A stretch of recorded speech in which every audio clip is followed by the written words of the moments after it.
நான் இன்னைக்கு கிளம்புறேன். அதான் கிளம்புறதுக்கு முன்னாடி உன்னை பார்த்துட்டு போகலாமேன்னு தோணுச்சு. அதுக்கு தான் ஃபோன் பண்ணேன். நீங்க என்னமோ இப்பதான் புதுசா ஊருக்கு போற மாதிரி சொல்றீங்க. அதான் மாசத்துக்கு 2 தடவை அசாம் போறேன் ஒரிசா போறேன்னு கிளம்பிடுறீங்களே. மெட்டீரியல் வாங்கணும் அது இதுன்னு. சரி பானு, நான் கிளம்புறேன். பை.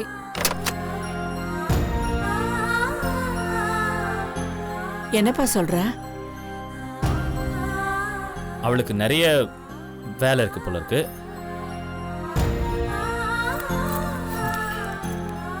நான் கிளம்புறேன்.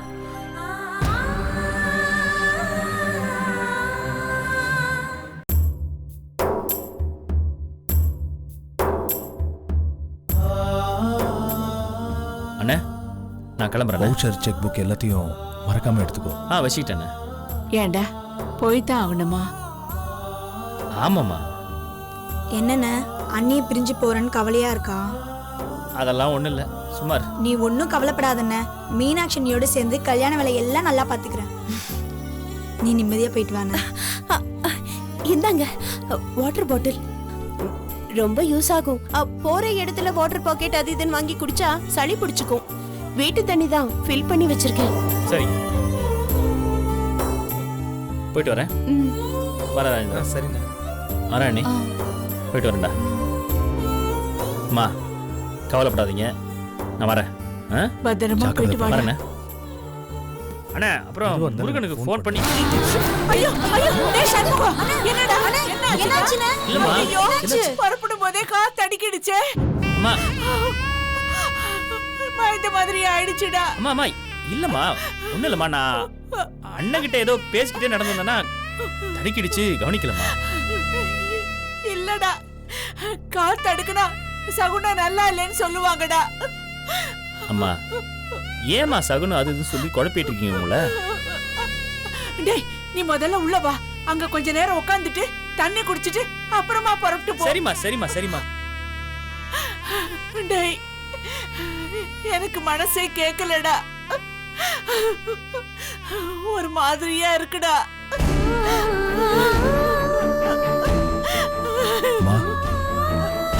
நீங்க இவ்வளவு சங்கடப்படுறீங்கன்னா வேணா நான் போயிட்டு வரட்டுமா? அண்ணா என்ன நீங்க, நான் இல்லைனா கூட பரவாயில்ல, நீங்க இருந்தே ஆகணும்.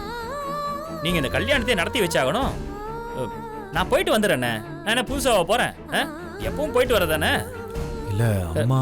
விடுங்கண்ணே. அம்மா அம்மா நான் போயிட்டு வரேம்மா, ஒன்றும் ஆகாதுமா எனக்கு.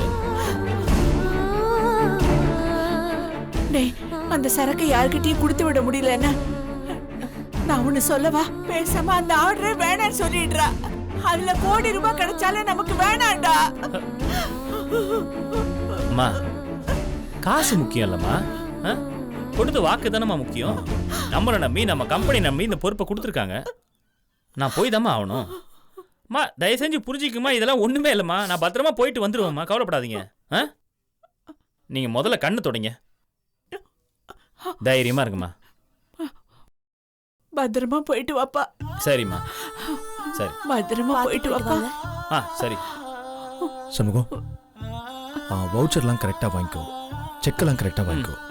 டீல் முடிஞ்சதும் பேசாம ஒரு ஃப்ளைட் பிடிச்சி இங்க வந்துரு, சரியா? சரிண்ணே சரி. அண்ணே அண்ணி வந்ததும் நான் கால் பண்ண சொல்றேண்ணே. சரிம்மா, பார்த்து போங்க. கண்டிப்பா வரேங்க. சரவணா, ராஜேந்திரா, சொல்லுங்கண்ணே. நீங்க 2 பேரும் கொஞ்சம் சண்முகத்தோட போயிட்டு லாரி ஆபீஸ்ல விட்டுட்டு வண்டி கிளம்பி கிளம்பி வாங்க. சரி சரியா?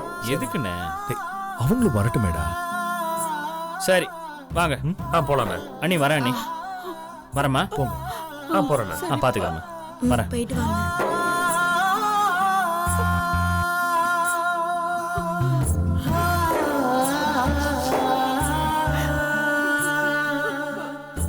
அம்மா இது பாருங்க, ஒன்னும் பயப்படாதீங்க, அவர் வந்துருவாரு. இது பாருங்க, வாங்க வாங்க வாங்க.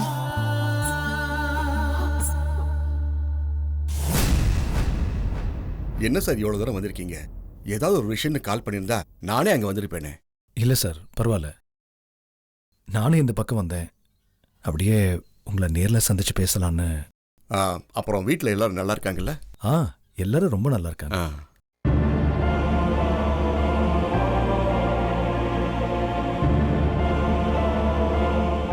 சார், ஏதோ சொல்ல வரீங்கன்னு தெரியுது, ஆனா தயக்கம் நிறைய இருக்கு. சிவஞான சார், உங்களை பத்தி எனக்கு நல்லாவே தெரியும். எந்த ஒரு விஷயத்தை நீங்க யோசனை பண்ணாம பேச மாட்டீங்க. அதனால தயங்காம சொல்லுங்க. ஆ, இல்லை சார், இது சின்ன விஷயந்தான். ரொம்ப நாளாக இதை பற்றி உங்ககிட்ட பேசலான்னு யோசிச்சுட்டு இருந்தேன். ஆனால் நீங்கள் இதை தப்பாக எடுத்துக்கூடாது. உங்க கேள்விக்கான பதில நான் முன்னாடியே சொல்லிட்டேன். அதனால முதல்ல நீங்க விஷயத்தை சொல்லுங்க. பானு கொஞ்ச நாளாக வேலைக்கு போயிட்டு இருக்காங்க. ம். பெண்கள் வேலைக்கு போகிறது ரொம்ப நல்ல விஷயந்தான். பாரதியும் பாரதிதாசனையும் மேடை போட்டு பேசிட்டு எங்கள் வீட்டு பெண்களை வீட்டுக்குள்ளே பூட்டி வைக்கணுங்கிற எண்ணம் உள்ள ஆள் நான் இல்லை. உங்க சொல்லுக்கும் செயலுக்கும் எப்போதும் ஒரு நேர்மறையான அர்த்தம் இருக்குன்னு எனக்கு நல்லாவே தெரியும். ஆனால் ஒரு சின்ன சிக்கல். ஆ, பானு காஞ்சிபுரத்துலேருந்து தினமும் சென்னைக்கு போயிட்டு வர வேண்டியதாக இருக்கு. ராத்திரி நேரம் கழிச்சு வர சூழல் இருக்கு. இன்னும் சில நாள் அங்கேயே தங்கிக்கிற மாதிரி நிலைமையும் இருக்கு. அவங்க இதை பற்றி உங்ககிட்ட ஏதாவது பேசினாங்களா? பானு வேலைக்கு போறதா என்கிட்ட சொன்னா, ஆனா அதுல இவ்வளவு பிரச்சனை இருக்குன்னு எனக்கு கொஞ்சம் கூட தெரியாது. நீங்க சொல்லிதான் எனக்கு தெரிய வருது. ஐயோ, எதுவுமே நான் அவங்க மேல வைக்கிற குற்றச்சாட்டு கிடையாது. இது பெரிய பிரச்சனையும் கிடையாது. தம்பிக்கிட்ட பேசியாச்சு. தம்பியும் பானுவும் நல்லா புரிஞ்சிட்டு இருக்காரு. அதுல எந்த மாற்றமும் இல்லை. ஆனா ஒரே ஒரு விஷயம் மனசுக்கு கொஞ்சம் நெருடலா இருக்கு. கல்யாணம் ஆகி இத்தனை நாள்ல அவங்களுக்குள்ள இன்னும் ஒரு சரியான புரிதல் ஏற்படலையோன்னு தோணுது சார். ஏதோ ஒரு கருத்து வேற்றுமை இருந்துகிட்டே இருக்கு சார். பானு வேலைக்கு போறதுனால அந்த இடைவெளி இன்னும் அதிகமாயிடுமோன்னு பயமா இருக்கு சார். நீங்க சரியா தான் சொன்னீங்க. கணவன் மனைவிக்குள்ள திருமணமான ஒரு வருஷத்துக்குள்ளார நெருக்கம் வரலன்னா அது கடைசி வரைக்கும் வராம போயிடும். ரொம்ப சரியா சொன்னீங்க சார். பானு நல்ல பொண்ணு, படிச்ச தெளிவான பொண்ணு. என்ன கொஞ்சம் கோவம் ஜாஸ்தி. அதனால இதை நாங்கள் வீட்டில் யார் எடுத்து சொன்னாலும் அவங்களுக்கு கொஞ்சம் தப்பா படலாம். அதனால தான் இதை உங்ககிட்ட பேசலான்னு நினச்சி, தயவு செஞ்சு அவங்கக்கிட்ட உடனே இதை பற்றி பேச வேண்டாம். விசாரணை பண்ணுற மாதிரியும் பேச வேண்டாம். நல்ல சந்தர்ப்பத்தில் சாவகாசமாக பேசிட்டு இருக்கும்போது அப்படியே எடுத்து சொன்னால் போதும் சார். அதுவும் உங்களால் முடிஞ்சா கேளுங்க. இது ஒன்றும் கட்டாயமெல்லாம் இல்லை. இது ஒரு சின்ன விஷயம்தான். நீங்க இவ்வளவு தூரம் இந்த விஷயத்தை எங்கிட்ட எடுத்துட்டு வந்து பெருந்தன்மையா விளக்கமா பேசும்போது உங்களுக்கும் உங்க குடும்பத்தாருக்கும் பானு மேல இருக்கிற அக்கறை எனக்கு நல்லாவே தெரியுது. ஒரு அப்பாவா கண்டிப்பா அவகிட்ட பொறுமையா இந்த விஷயத்தை எடுத்து பேசுறேன். அது வரைக்கும் அவ ஏதாவது தப்பு பண்ணியிருந்தா தயவு செய்து மன்னிச்சிருங்க. என்ன சார் நீங்க இன்னொரு தடவை இந்த மாதிரிலாம் பண்ணாதீங்க சார். பானு யாரு? எங்க வீட்டு பொண்ணு சார். இதை கூட உங்ககிட்ட நட்பு ரீதியா பகிர்ந்துக்கலான்னு தான் வந்தேன். நாங்க பாத்துக்கிறோம் சார். சரியா? நீங்க மெதுவா யோசிச்சு பேசுங்க. நிச்சயமா. அப்ப நான் அப்படியே கிளம்புறேன் சார். அடுத்த வாரம் பேங்க் வந்தா உங்களை சந்திச்சு பேசுறேன். வாங்க சார். வணக்கம்.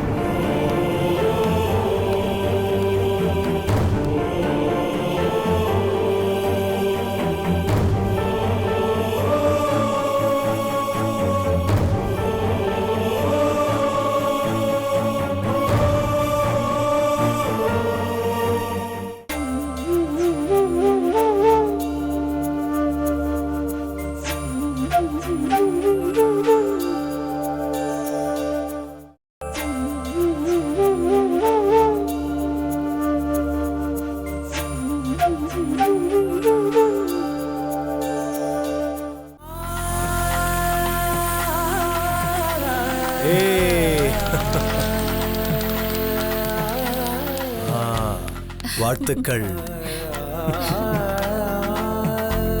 நல்லா இருமா. இருக்கட்டும் எழுந்துப்பா. என்ன இது? என்ன இது? எல்லாம் நல்லபடியா நடக்கும். இனிமே எல்லா பொழுதும் உங்களுக்கு நல்லபடியா முடியும். ரெண்டு பேரும் ரொம்ப சந்தோஷமா இருக்கணும். இந்தாங்க. என்ன எதுக்குங்க இதெல்லாம்? வேண்டாம் மாமா, வேண்டாம், நீங்க வெச்சுக்கோங்க மாமா. சொன்னா கேட்கணும், வெச்சுக்கங்க. எவ்வளோ எங்களுக்கு பெரிய உதவி எல்லாம் பண்ணிருக்கீங்க. நாங்க எப்படி உங்களுக்கு நன்றி கடன் செலுத்துறதுன்னே தெரியல. என்ன ரொம்ப பெரிய மனுஷமா பேசிட்டு இருக்கீங்க? புரியுங்க.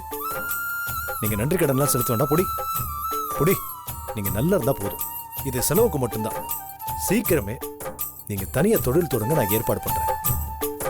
எல்லாமே சிறப்பா நடக்கும். அதுக்கப்புறம் இன்னொரு முக்கியமான விஷயம், இதை நீங்க 2 பேரும் தப்பா எடுத்துக்க கூடாது. உங்க 2 பேரோட நல்ல வாழ்க்கைக்காக தான் நான் இதை சொல்றேன். இன்னும் கொஞ்ச நாளைக்கு நீங்க 2 பேரும் இங்க இருக்கிறது, தொழில் பண்றது எதுவுமே உங்க அப்பாவுக்கும் அண்ணனுக்கும் தெரியக்கூடாது. ஏன்னா இத அவங்க சரியான கண்ணோட்டத்தோட பார்க்குற ஆட்கள் கிடையாது. அவங்களால உங்க 2 பேருக்கும் மறுபடியும் மனசங்கடம் வந்துடக்கூடாதுன்னு தான் நான் இதை உங்களுக்கு சொல்றேன். என்ன சொல்றீங்க நீங்க? அவனெல்லாம் ஒரு அண்ணனா? தம்பி பொண்டாட்டியை இவ்வளவு கேவலமா பார்த்தான். அவன் பேச்சை கேட்டு எங்க அப்பா என்ன நடுத்தெருவில் அடிச்சு இழுத்து போட்டாரு. இத்தனை நாள் நம்பி ஏமாந்து நாசமா போனதெல்லாம் போதாதா? அவன் மூஞ்சில முழிக்க கூட நான் விருப்பப்படல. உண்மையா சொல்ல போனா நான் செத்து போகணும்னு நினைச்சது கூட அவங்க மேல உள்ள வெறுப்புல தான். அவன் பேச்சை எடுத்தாலே உடம்பெல்லாம் நெருப்பு பிடிச்ச மாதிரி எரியுது. இங்க பாருங்க தம்பி, உங்க வீட்டில் இருக்கிறவங்க மாதிரியே நீங்களும் ஆவேசமா பேசி ஆர்ப்பாட்டம் பண்ணக்கூடாதுன்னு தான் நான் இதை உங்களுக்கு சொல்றேன். பொதுவா அவங்கள விட்டு விலகி நீங்க ஒரு நல்ல வாழ்க்கையை தேர்வு பண்ணி உங்க வழியில நிம்மதியா போங்க. யார பத்தியும் எதை பத்தியும் கவலைப்படக்கூடாது. எதுக்காகவும் யாரையும் பழி வாங்கணும்னு நினைக்காதீங்க. உங்க வாழ்க்கையை சிறப்பா சரியா சீரமைச்சுக்கணும். அதுதான் முக்கியம். இது பாரு சித்ரா, இனிமே நீ ஒண்ணு சின்ன பொண்ணு கிடையாது. ஒரு குடும்பத்தை நிர்வாகம் பண்ற பெரிய பொறுப்பு உனக்கு இருக்கு. அதுதான் இந்நாள் வரைக்கும் உன் கூட அம்மா இருந்தாங்க, கொஞ்ச நாள் மாமியார் கூட இருந்த. இப்போ நீ தான் எல்லாத்தையும் முறையா பொறுப்பா எடுத்து செய்யணும். இந்த குடும்பம் உன்னோடது. உன் புருஷனும் எந்த குறையும் வராம உன்னை நல்லா பாத்துக்கணும். அதே மாதிரி நீயும் ஒரு நல்ல மனைவியா குடும்ப தலைவியா இருக்கணும். என்ன நான் சொல்றது சரியா? சரிக்கா, கண்டிப்பா நீங்க எங்களுக்கு ஒரு பக்கபலமா இருக்கிறதுனால ஒரு புது நம்பிக்கை கிடைச்ச மாதிரி இருக்கு. வாழ்க்கை மேல இருந்த பயமே போயிடுச்சு. எல்லாத்தையும் விட ஒரு முக்கியமான விஷயம், எந்த காரணத்தை கொண்டும் தற்கொலை பண்ணிக்கணும், இந்த உலகத்தை விட்டு போகணுங்கிற எண்ணம் மட்டும் உங்க 2 பேருக்கும் வரவே கூடாது.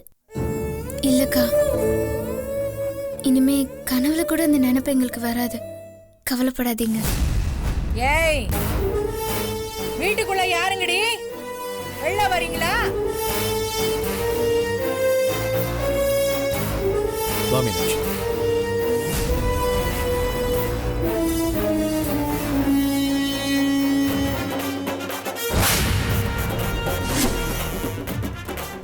என்னடி என்னமோ பேய் பிசத்தை பார்த்த மாதிரி பேந்த முழிக்கிறீங்க?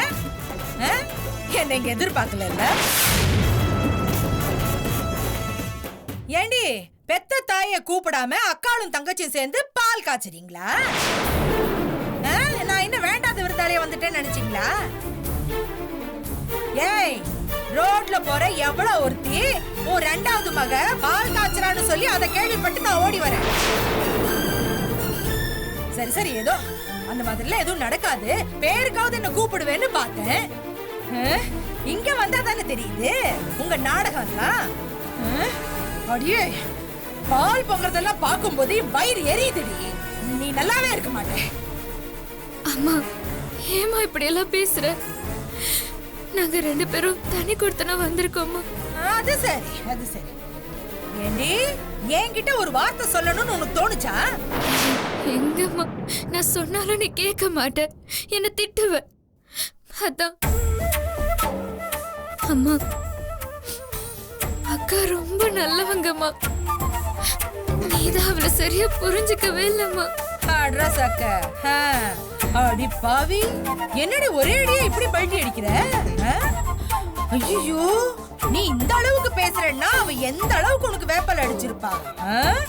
உன் அக்காவுக்கு வேப்பல் அடிக்கிறதுக்கெல்லாம் என்ன சொல்லியா தரணும்? காஞ்சிபுரத்து கைராசி குடும்பத்தையே மைக்கில கைக்குள்ள வச்சுக்கிட்டு இருக்கா. இவன் நல்லவன்னு நீ சொல்லிதான் நான் தெரிஞ்சுக்கணுமா? நீ சொல்றத கேட்டு நான் நிக்கிறேன் பாரு.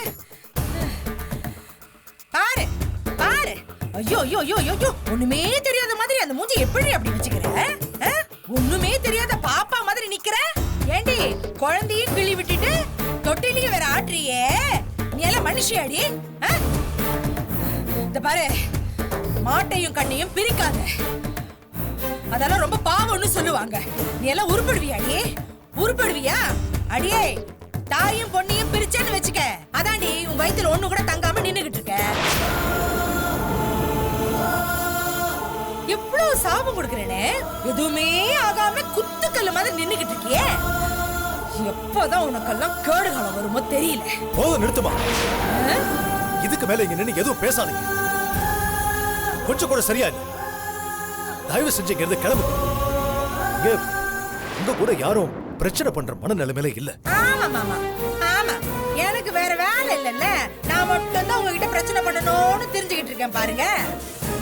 போறேன் போறேன் போறேன், ஆனா திரும்பவும் நாளைக்கு வருவேன். எனக்கு சேர வேண்டிய சொத்து பங்கு எல்லாத்தையும் வாங்கிக்கிட்டு அதுக்கப்புறம் நான் என்ன பண்றேன்னு மட்டும் பாருங்க. பாருங்க, இத்தனை நாள் எனக்கு எதுவுமே கொடுக்காம டேக்கா கொடுத்துக்கிட்டு இருந்தீங்கல்ல. பாரு பாருடி பாரு, நாளைக்கே உன்னை சந்தி சிரிக்க வைக்கிறேன்டி, சந்தி சிரிக்க வைக்கிறேன். பாத்தலாம் நாளைக்கு நீயா நானான்னு பாத்துடலாண்டி, பாத்துடலாம். அப்ப யாரெல்லாம் உனக்கு வக்காலத்து வாங்குறாங்கன்னு பாக்குறேன். குடும்பத்தையா பிரிக்கிற நீ? ஆத்தாளையும் பொண்ணையும் பிரிக்கிறியா? நீ நம்பன்னு விட்டுட்டு போனது பத்தாதா? பாக்குறேன் பாக்குறேன், நாளைக்கு பாத்துறேன்டி, நீயா நானான்னு பாத்துறேன்டி. பாக்குறேன், உன்னைய சேர்த்துதான் சொல்றேன். பாத்துறேன் பாக்குறேன், வளைஞ்ச முக்க பொண்டாட்டிக்கு வக்காலத்து வாங்கிட்டு வரா. இங்க பாருமா, இங்க பாரு. எதுக்கு அழற? இங்க பாரு, கண்ணை தொடச்சுக்க. அக்கா, செத்து பொழிச்சு ஒரு வாழ்க்கை ஆரம்பிச்சா அம்மா இப்படி வீடு தேடி வந்து கத்திட்டு போறாங்களே, மனசுக்கு ரொம்ப கஷ்டமா இருக்குக்கா.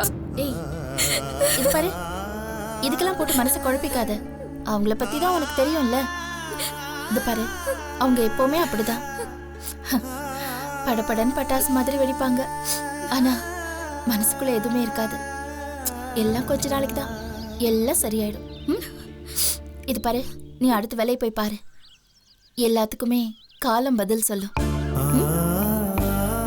யார் பேசுறதையும் காதுல போட்டுக்காம முதல்ல உங்க வாழ்க்கையை பாருங்க. இனிமே ஒரு புது வாழ்க்கையை தொடங்குங்க.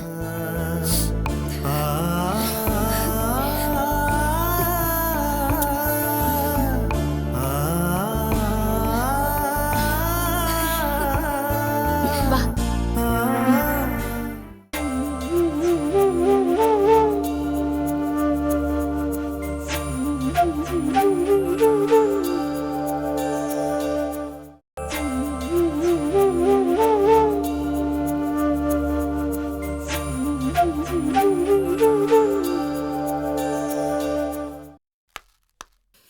யாராவது வீட்டுல அட பாவீங்களா, ஆட்டை கடிச்சு மாட்டை கடிச்சு கடைசியில என் பொண்ணை இல்லாம பண்ணிட்டீங்களா?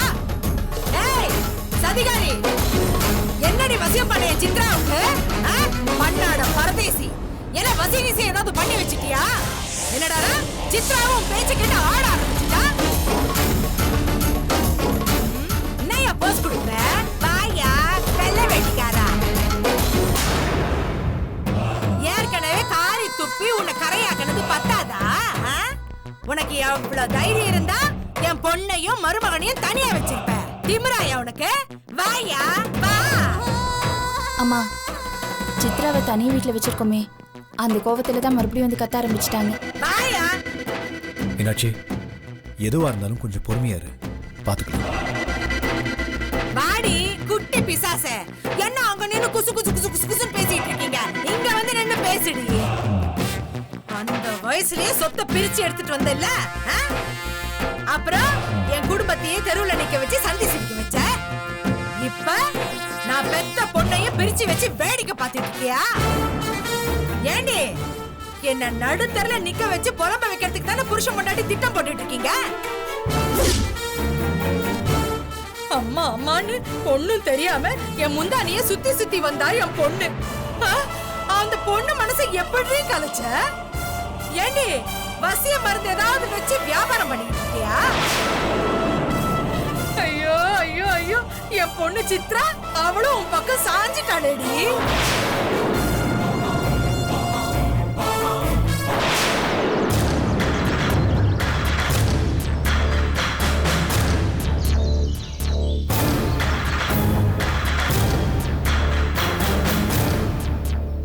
யாரடி நீ? எங்க இருந்தடி வந்த? என் குடும்பத்தை கெடுக்க வந்த குட்டி பிசாசே. குழந்தை வந்தா கோலம் விளங்கும்னு சொல்லுவாங்க. நீ வந்த பிறகு என் கோலமே அழிஞ்சு போச்சுடி. அப்படி எல்லாம் ஆகும்னு தெரிஞ்சிருந்தா அப்பவே உனக்கு கள்ளிப்பாலை கொடுத்து கரைச்சிருப்பேன். ஐயோ ஐயோ, என்ன புலம்பு பண்ணி வச்சிட்டியே. போதுமா, நாங்க சும்மா இருக்கோம்னு அளவுக்கு அதிகமா பேசாதீங்க. பெத்த பொண்ணு இதுக்கு மேல யாரும் கேவலமா பேச மாட்டாங்க. அடடே, பேசாத பதுமை பேசுதே. அடி ஆத்தா, 6 பிள்ளைங்களை பெத்த ஆலமரத்து ஆத்தா. என்ன எல்லா பிள்ளைங்களும் உன் கூட ஒண்ணு மண்ணுமா இருக்கிறதுனால இந்த திமிர்ல பேசுறியா? இதோ நிக்கிறாளே 5 அடி ஒசரத்துக்கு கோலம் விளக்கு. இவ கூட பிறந்த தங்கச்சியா இருந்திருந்தா அந்த மாதிரி எல்லாம் பண்ணிருப்பாளா? உனக்கு இருக்குடி. இதா இங்க கரை வெட்டி கட்டிட்டு நின்னுட்டு இருக்காரு. வெக்கம், மானம், சூடு, சொரணை எல்லாத்தையும் அடகு வச்சுட்டு இவருக்கு தெரியும். தெரியாத எல்லாருக்கும் சொல்றேன், நல்லா கேட்டுக்கங்க. இதோ நிக்கிறாளே மீனாட்சி, நீங்க எல்லாரும் உங்க குடும்பத்தோட கையெடுத்து கும்பிடுறீங்களே அண்ணி நொன்னின்னு. தங்க தாமாரத்துல வச்சு தாங்குறீங்களே, தாங்கு தாங்கு தாங்குன்னு. இவன் என் புருஷனுக்கு இல்ல இல்ல இல்ல இல்ல, இப்ப இருக்கிற புருஷனுக்கு பிறந்த பொண்ணே இல்ல.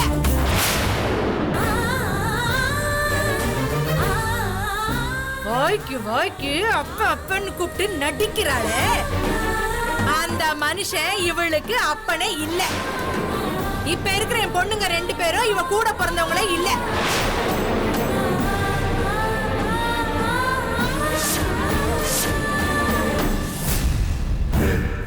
நானும் பொண்ணா பிறந்து வாக்கப்பட்டு சீரழிஞ்ச கதைய இன்னைக்கு தான் சொல்ல போறேன்.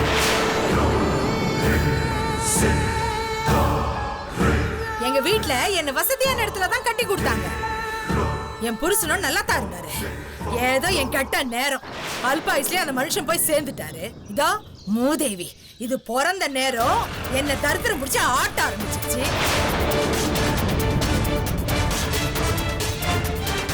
அந்த மனுஷன் சாகும்போது அந்த மனுஷனுக்கு இவ என்ன மாய மந்திரம் போட்டாலோ தெரியல.